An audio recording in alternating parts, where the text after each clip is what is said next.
Hello everybody, this is Snarist, and welcome back to the continuation of my Ultra Age Hard Difficulty Guide. This is part 18, Atlas Boss.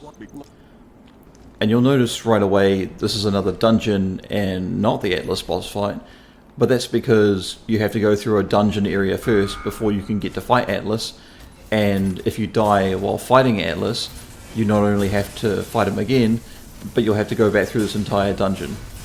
So this is the other enemy I was talking about, where it's made up of several smaller drones and they create like a barrier around themselves.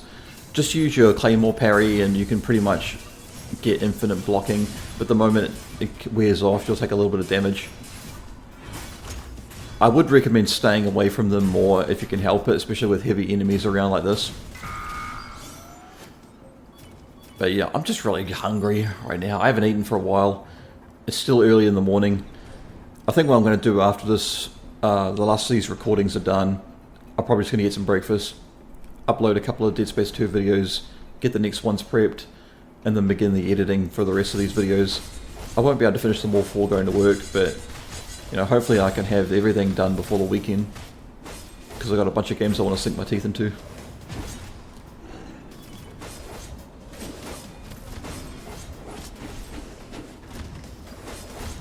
So, I suppose I'll use this as a chance to start talking about the Atlas boss fight. First and foremost, it's more intimidating than anything else. He is a difficult boss, and he definitely is aggressive and stays on you the entire time. He does his fair bit of dodging away, but you know, nothing you can't handle. And you will have to use the claymore against him, or the charged claymore. They're the both most effective weapons against him. And Atlas is a funny one, because the actual fight itself only lasts for about 3 minutes, but it feels longer because it's so intense, because it's so aggressive. And that's where you really need to use the parry. You know, I can't overstate how useful the claymore parry actually is. You know, the idea that there's only a brief, like 1 second or even like half a second between each parry you can do before you can get it up again. But when you do have it up, you get like 2 seconds. And I'm pretty sure you can just keep switching, because the blade switching is so effective. I've never actually tried this properly myself, but I'm pretty sure you can do the weapon swap to the charged claymore, and then the claymore, then the charged claymore, and then the claymore again, because they both have the exact same parry function. It's just that the timing on the regular claymore is a little bit better than the charged claymore because it's built for it. But you can technically go back and forth with them, can't you? Because every other blade swap you try to do has a longer animation, and it puts you in a more vulnerable position. Like a katana will make you vulnerable for a second as you do like a forward slash.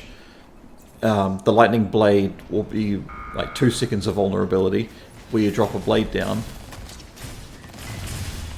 But yeah, swapping between the claymore and the charged claymore for double parrying, that can be pretty useful.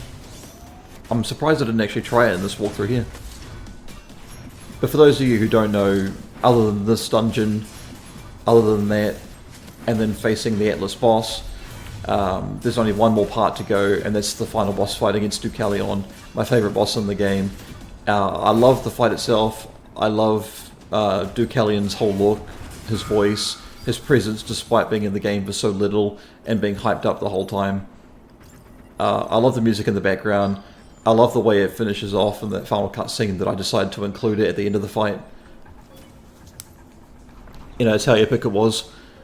And I wanted to make an intro because there's a couple of really good pieces of music in this game, but I ultimately decided, nah, probably not worth it. But yeah, I'm excited to try several new games. Like, for example, you know, I managed to pick up very cheap on sale Devil May Cry HD collection, so for the first, second and third games. Though to be honest, I know the first game is really good, but I'm probably only going to be playing the third and fifth games.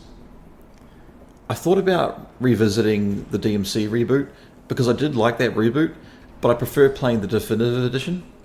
The definitive edition, but I don't think they have the definitive edition available on PC, which is strange to me. Like, I couldn't find it anywhere on Steam. But that's okay, because there is a reason why I want to get the reboot again and play it, and because I want to mod the game, and I want to include a specific mod.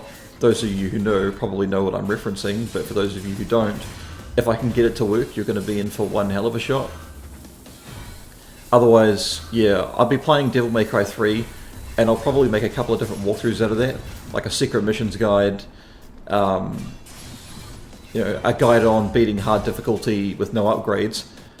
Maybe I'd do the same with Virgil, but I wouldn't do a Bloody Palace walkthrough, because I think DMC3's Bloody Palace is ridiculous, because I hate playing Dante Must Die mode on DMC3, even though it's my favourite of the series and one of my favourite games of all time.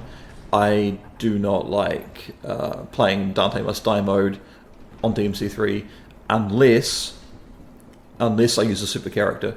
Because I have beaten it before legitimately, but I had to use quite a few items. I mean, surprisingly, against Virgil in the final boss, I did have to use a few items, but not nearly as much as I'd had to with some other encounters. But yeah, there's quite a few YouTubers and VTubers even, because I do like watching the odd VTuber here and there, seeing them play Devil May Cry for the first time, either because of DMC5 or because of the popularity of, you know, the growing popularity of the franchise again.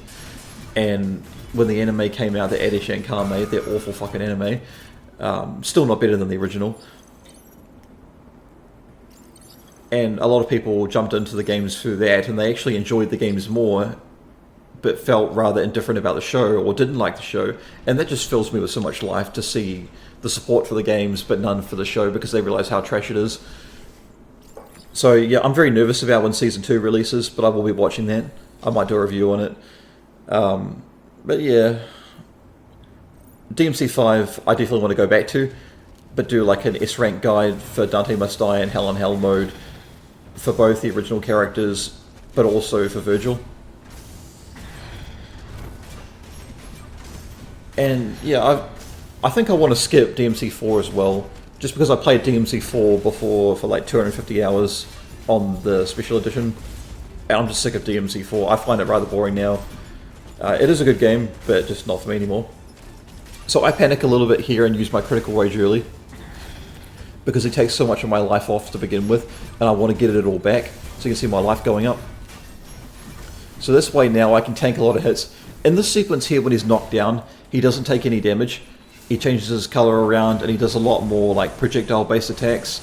Like he's got these darts that attack from a distance, and you need to stay on him, because he'll create these little fields around you when you're far away that can envelop you and pretty much kill you, or almost kill you. So you need to stay aggressive, stick to your claymore, keep using dodge whenever you can. If there's a big attack incoming and you don't know the timing, just put your parry up, you'll be alright.